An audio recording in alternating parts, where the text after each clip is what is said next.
Bonjour à toutes et à tous, aujourd'hui on se retrouve pour une nouvelle critique, celle de The Substance, qui est un film body horror drame réalisé par Coralie Farja, réalisatrice française derrière Revenge en 2017, qui a été présenté à Cannes cette année en repartant avec le prix du scénario. Dans les rôles principaux, nous retrouvons donc Demi Moore et Margaret Qualley.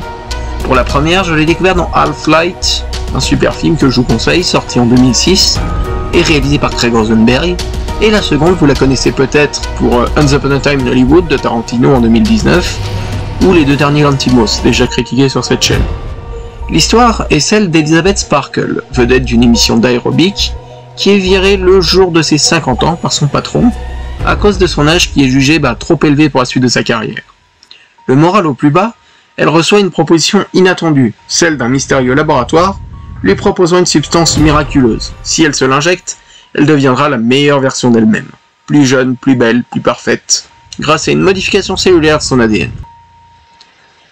The Substance, c'est le film le plus gore et le plus dérangeant que j'ai vu cette année. Ici, Coralie Farja offre une offre féministe ultra cruelle, qui n'hésite pas à se frotter à une imagerie choc, qui retourne le spectateur, qui se voit confronté à des scènes perturbantes, s'imposant comme une sorte de continuation de Cronenberg, ou même Julia Ducournau dans cet aspect très graphique. Les deux actrices sont vraiment bonnes, devenant peu à peu une menace l'une pour l'autre, et déroulant deux jeux aux antipodes, l'une se flétrissant et l'autre prenant de plus en plus goût à la vie et n'hésitant pas à faire des coups bas et à devenir l'antagoniste du film. Et l'une des plus grandes fiertés du métrage est qu'il est admis français tout de même. Et au vu de la qualité de la chose, on peut qu'en être fier, car les films de ce genre en France, on en produit peu. Le film se fait critique d'un système avide, qui ne voit que par l'argent ou la perfection, et qui est la perfection d'ailleurs qui est toujours requise au mépris de ce qui fait de nous ce que nous sommes, de ce qui fait de nous des humains avant tout. D'ailleurs, cette œuvre est profondément féministe, même si elle est peu subtile dans son propos, montrant une femme entourée d'hommes qui sont pour elle une menace, qui l'exploitent et ne voient en elle qu'un objet. Mais ils sont d'autres choses, la peur de vieillir, de voir son corps se flétrir, de perdre sa superbe, thématique de l'héritage, de ce qu'on va laisser derrière soi, et du fait de conserver cela, des fois au prix de son âme. D'ailleurs, cette peur du vieillissement est symbolisée par ces corps qui sont totalement plastiques, totalement surbrillance, et qu'on dirait totalement faux, sortis vraiment d'un magasin de vêtements. On dirait vraiment des mannequins.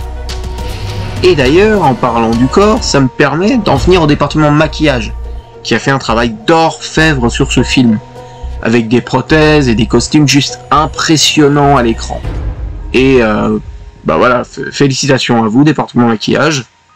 Et un autre aspect qui ressort, c'est la musique de Rafferty, dont c'est le premier passage sur notre grand écran, et qui renforce le malaise et l'angoisse qu'on ressent durant tout le film, avec des sons agressifs mais ultra marquants. D'ailleurs, la musique accompagne vraiment le métrage, et le métrage qui est vraiment posé au début, mais qui va vraiment trouver un vrai bon rythme durant quand même les 2h20. En somme, je vous encourage à aller découvrir ce film en salle, car c'est une expérience qui ne vous laissera sûrement pas indemne, et un des plus gros films je pense de cette année. Après, attention, n'allez pas manger avant, c'est juste un conseil.